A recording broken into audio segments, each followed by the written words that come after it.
पे हम पढ़ने वाले जीनोप्सिला की लाइफ साइकिल। एग से शुरू करते हैं। फर्स्टली होता है एग, देन वो कन्वर्ट हो जाता है लार्वा के अंदर 2 और 3 एग्स पे, देन कन्वर्ट हो जाता है प्यूपा के अंदर, then cocoon and then adult. Then इसके डेफिनेटिव होस्ट होते हैं ये। ठीक है, देन फर्दर हम पढ़ते हैं जीनोप्सिला चियोप्सिस जो होते हैं होलोमेटाबोलस होते हैं and have distinct life stage, जिसके अंदर आती है एग, लार्वा, प्यूपा और adult.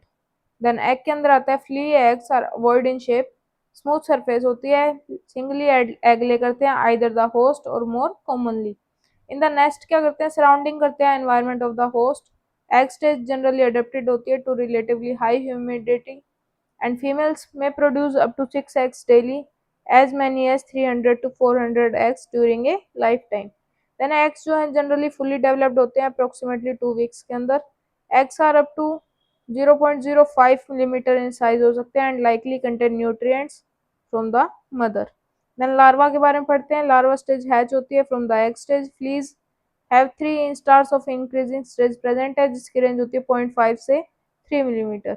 Then larval development takes about 2 weeks but has been recorded to take as long as 200 days in poor conditions. The larva live in nest के अंदर रह सकते हैं surrounding areas associated with their host. Then interestingly, Xenopsila chiopsis जो है वो does not depend on blood containing fecal matter as a food source like many other flea species, but rather than feed on detritus and even spilled cereal grains. Then है pupa के बारे में पढ़ते हैं। Larva develop होता है pupa के अंदर। प्यूपा रेंज करता है 2 से 4 millimetre in length.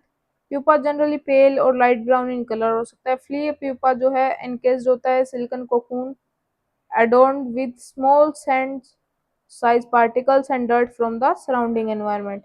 And length of time spent in the pupal stage appears to be directly related to ambient temperature, environmental cues, and suspected to range from 2 to 9 weeks.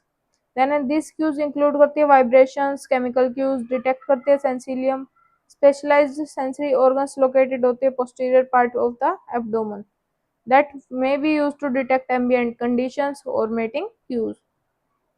Then adult पे adult oriental rat fleas जो है obligate करती है blood feeders को, both male and female के अंदर feed करती है ब्लड के अंदर। दे आर टेल्मोफेजिक होती है, जिसका मतलब होता है बाइट करती है and then feed on blood that pools on the surface as opposed to siphoning directly from beneath the skin. Skin के नीचे से डायरेक्टली करती है। ब्लड कैप्ट हो जाता है, कोएगुलेशन करता है through special enzymes in the saliva. Flea foregut a muscular valve present होती है, प्रोवेंट्रिकुलस होती है, रिस्पॉन्सिबल होती है ब्रेक डाउन के लिए blood meal for digestion. Then blocking करती है प्रोवेंट्रिकुलस की। A side effect of flea infection होता है plague bacterium. Then is thought to be key factor होता है related to this species, pre eminence होता है, इफेक्टिव स्प्रेडर है, प्लेग कोजिंग बैक्टीरियम है। As this blockage can cause regurgitation, cause कर सकता है into the host described below. Then है adult can live for long period of time, ज़्यादा time तक वो सर्वाइव कर सकती है, up to 6 weeks without a blood meal and well over 100 days with access to a blood meal. अगर उसको blood नहीं मिलता तो वो 6 week तक सर्वाइव कर सकती है, और अगर मिल जाता है तो वो 100 days तक सर्वाइव कर सकती है।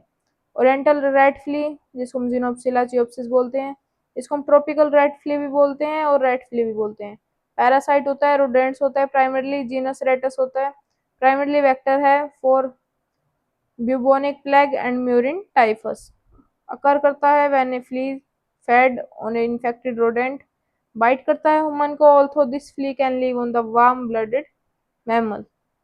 देन डिजीज का transmission, species can act vector की तरह काम करता है प्लेग, यर्सेनिया पेस्टिस और टाइफी के लिए, और होस्ट की तरह भी काम करता है टेपवर्म्स, हाइमेनोलेप्सिस डिमिनुएटा और हाइमेनोलेप्सिस नाना के लिए।